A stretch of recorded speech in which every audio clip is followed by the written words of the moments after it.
तो जुड़ जाइए फ्रेंड्स पार्ट 2 में। और आज हम लोग पार्ट 2 में हैं। पहले पार्ट में हम लोग बात किए थे अल्फ़ाबेट के बारे में, लेटर के बारे में, और अभी की क्लास में अभी हम लोग बात करने वाले हैं पार्ट 2 में वर्ड के बारे में, ठीक है। वर्ड को हम लोग हिंदी में शब्द कहते हैं, यानी आज हम लोग जानेंगे कि शब्द कहते किसे हैं, ठीक है। सबसे पहले हम शब्द का डेफिनेशन जानते हैं। क्या कहता है कि जब दो या दो से अधिक अक्षर मिलकर कोई अर्थपूर्ण समूह, मतलब अर्थपूर्ण का मतलब कौन चीज है, मीनिंगफुल ग्रुप, ठीक है, बनाते हैं तो उसे शब्द कहते हैं। यानी शब्द हम लोग उसी को कहेंगे जो कोई मीनिंग निकाले, जो कोई मीनिंग दे।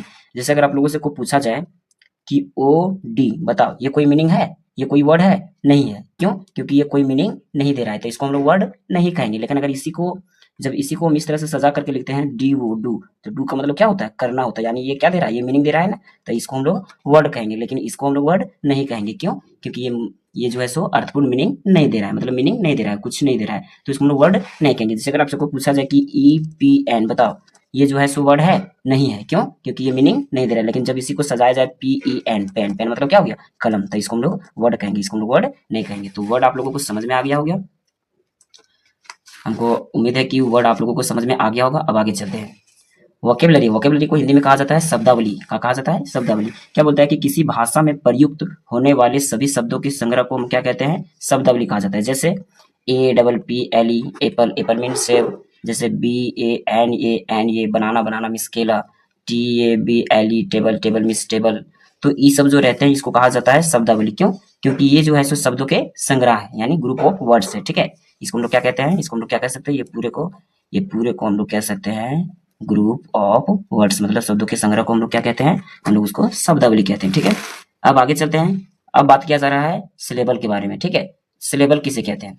सिलेबल को हम लोग जानते हैं। क्या कहता है कि किसी शब्द को उच्चारण करते समय जितने भागों में बोला जाता है, ठीक है, जितने भागों में हम उसका उच्चारण करते हैं, उन्हें हम क्या कहते हैं, उन्हें हम सिलेबल्स कहते हैं। जैसे एप्पल को आप कितना बार में पढ़ते हैं? एप्पल को हम लोग 2 बार में पढ़ते हैं। जैसे एप्पल, एप्पल, तो एगो एप हो गया एक सिलेबल, और एगो पल हो गया एक सिलेबल, तो एक और एक कितना सिलेबल हो गया, 2 सिलेबल हो गया, ठीक है।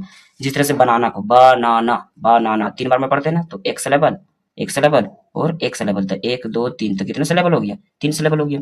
फिर कैट, कैट में हम एक बार में ही पढ़ देते हैं, तो कैट को जब एक ही बार में पढ़ देते हैं तो उसको कितना सिलेबल, एक सिलेबल, ठीक है। अब हम बात करते हैं सेंटेंस के बारे में कि सेंटेंस किसको कहते हैं। तो सेंटेंस किसको कहते हैं? क्या बोलता है कि शब्दों के समूह को जब सही क्रम में रखकर कोई अर्थपूर्ण पूर्ण अर्थ निकाला जाता है तो उसे हम लोग वाक्य कहते हैं। यानी शब्दों के समूह को सही क्रम में सजाना। जैसे आप यहाँ देख रहे होंगे, यहाँ लिखा है is boy a good Ram, तो ये जो मेरा सेंटेंस नहीं है क्योंकि अच्छे से सजाया नहीं। लेकिन जब इसी को हम सजा देंगे, लिखेंगे Ram is a good boy, जब इसको हम सजा देंगे तब ये जाकर के बन जाएगा मेरा सेंटेंस। सेंटेंस किसको कहते हैं पता है? जो कंप्लीट सेंस दे, जो पूरी बात को बताए।